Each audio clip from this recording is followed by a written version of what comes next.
What's up, nigga? You're watching Fugitive Red Eye, and welcome to another episode of Random Thoughts. This is what I've been thinking about doing for a minute, but I kind of wanted to talk about a weird trend that anime in the late 2000s and early 2010s seemed to have, which was to do a weird kind of original, not related to the manga, second season. So, for instance, there's, Black Butler, right? Like, the first, actually, only half of the first season, really, is based on the manga. Because after episode 18, they diverge, but even before that, there's, like, two whole story arcs before that actually are completely original, too.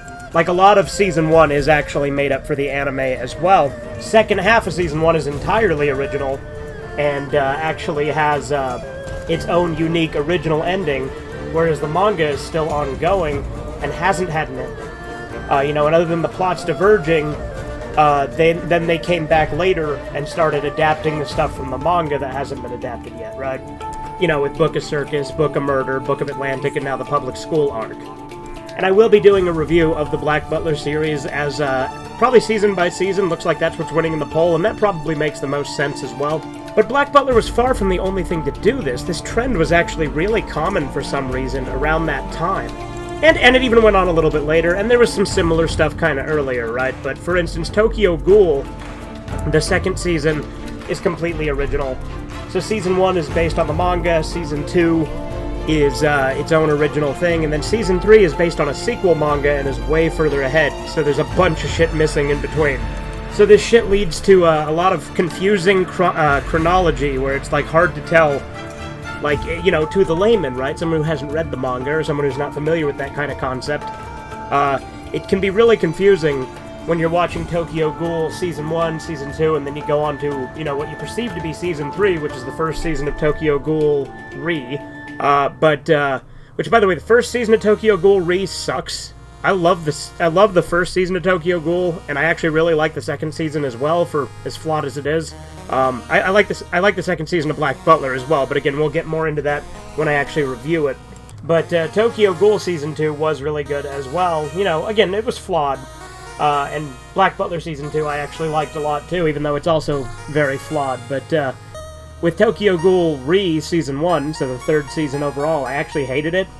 But from what I've watched of the second season of Tokyo Ghoul Re, which would be the fourth season overall, I've enjoyed that more. I liked a lot of the concepts and stuff, but I never finished it. Anyway, maybe I'll go back and do Tokyo Ghoul season by season as well. But these still aren't the only examples of this, right? Because you get things like Darker Than Black, which, granted, Darker Than Black was not originally based on a manga. I think they did a manga version later, but it was an anime first. Okay, so I was actually incorrect with Darker Than Black. It looks like there was a manga that actually started about a month before the anime did, so I was just wrong on that. I don't know why I had the impression that it was an anime first. That's just a thing that I've rolled with for a while, so I guess I've just been telling people misinformation when I'm recommending the series.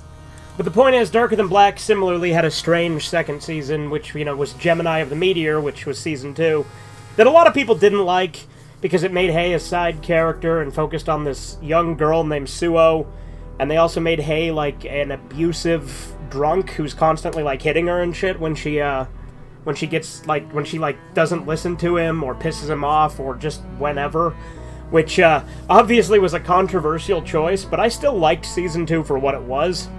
It's definitely not as good as Season 1, but, I still enjoyed it. Again, in fact, that's kind of the common theme with these strange seasons, is that I don't hate them. I actually quite enjoy a lot of them, but they're inferior to their original seasons, which are based on the manga. So yeah, what I was maybe mixing it up was with Psycho Pass, because I thought they were both like this, because Psycho Pass was an anime first, hasn't even had a manga, it's had a light novel later.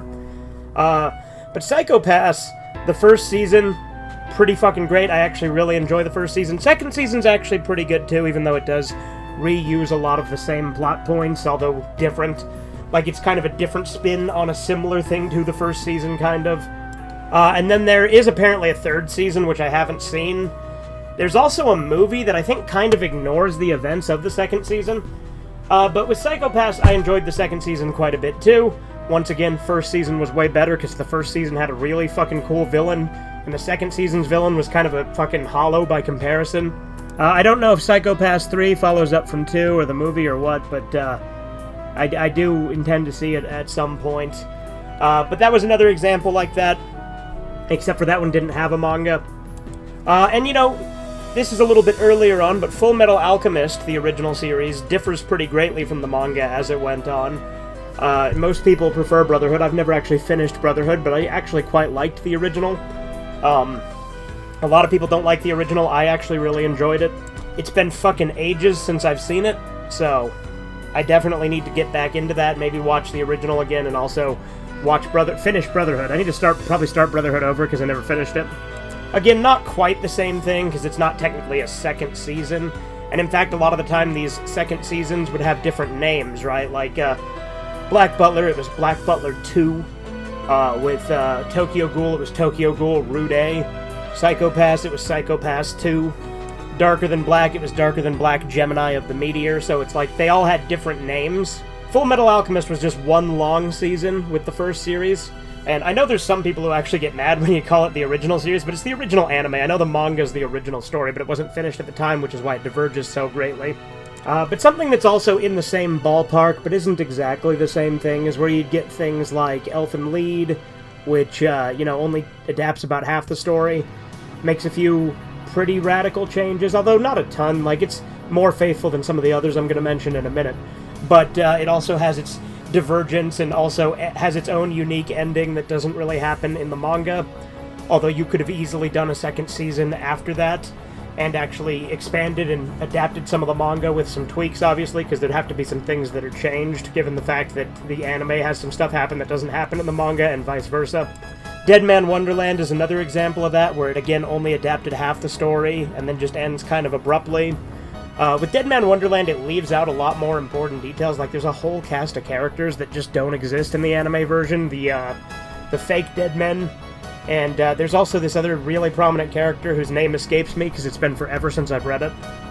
Although I will say with Dead Man Wonderland, as I read the manga, one thing that I actually hated as it went on later is like the stuff revealed about Mockingbird later. Because Mockingbird was actually a really interesting character, and when you find out more about him, it's just kind of lame, I think. Like, he loses kind of his mystique and his, like, how interesting of a character he is after that. Hell, Gantz did this as well, where it adapts the first 3 arcs of the story, and then, well, first 2 arcs of the story, actually, and then makes up its own unique 3rd arc. No, it's the first 3 arcs. The Green Onion aliens, the Suzuki aliens, and the Statue aliens. But after that, it just comes up with its own unique thing that's entirely different than the manga, and just wraps it up. Really, it's only the last 2 episodes of Gantz that diverge that much, but it's a pretty radical change from what the manga was. Brynhildr in the Darkness did a similar thing that Elfen Lied did, where it just kind of ends abruptly halfway through, although I've never actually read the Brynhildr in the Darkness, so I don't know how different that is. I've never read the manga. I do know that the intro teases a battle between Kuroneko and Valkyria, which never fucking happens in the anime. Hell, I mean, anime a lot of the times was done as promotions for the manga, right? Just read the manga. Like, for instance, Shigori, you actually don't get to see the final duel, you don't get to see who wins, unless you read the manga, which I haven't actually finished watching it, nor have I read any of the manga. I watched, like, maybe 4 or 5 episodes of it. Hell, Bobobo, like, satirizes this, whereas, like, the final battle of Bobobo doesn't happen in the anime, and it literally ends by saying, read the manga, but, like, with Bobobo being the comedy that it is, that's absolutely fitting. Although with this weird second season trend that's unrelated to the manga, that's not the only time you'd see a series have, like, a 2 in the name or whatever. For instance, with Fist of the North Star, the second series is called Fist of the North Star 2. And that is adapting the manga, although it actually still ends long before the ending of the manga, although, frankly, the second series of Fist of the North Star is not as good as the first. Like, the battle with Rao, I think, is easily the climax of it. I still like Fist of the North Star 2 quite a bit. I love characters like Ein, Rocky, Hachi. Like, there are a lot of good characters in it, although... Shachi, not Hachi, Shachi. Shachi is kind of not that great of a character when he's introduced, but as soon as he gets the eye patch, he becomes an entirely different and much better character. Although Fist of the North Star 2, like, messes up Rao and Kenshiro's backstory pretty radically and, like, fucks it up. So, there are problems with it, too. But, yeah, this is a weird trend that I noticed, and I haven't really seen a whole lot of people talk about it. Like, granted, I don't watch a lot of anime YouTubers, I'm very picky when it comes to that. But I thought it was something worth doing random thoughts on. I personally enjoy these second seasons, even if they are inferior, and they are a unique and interesting thing that you don't see very often anymore. It still happens from time to time, I'm sure. But these huge divergences like this are things that you don't see as commonly anymore. I mean, hell, I'm sure some people would lump Dragon Ball GT in that, although Dragon Ball GT was a sequel series, and it was in the 90s, so, you know, not quite the same thing. Plus, as you guys know, I love Dragon Ball GT, but I suppose that some people might view it in the same vein since it wasn't based on the manga, but like I said, I love GT. But anyway, that's really all I had to say. It was just kind of an interesting thing I noticed, and I hope you guys enjoyed. Have a good one. Toodles. I'm a bit of an elbow man myself, actually. Bit different, bit weird, not sexual. Subscribe to Fugitive Red Eye.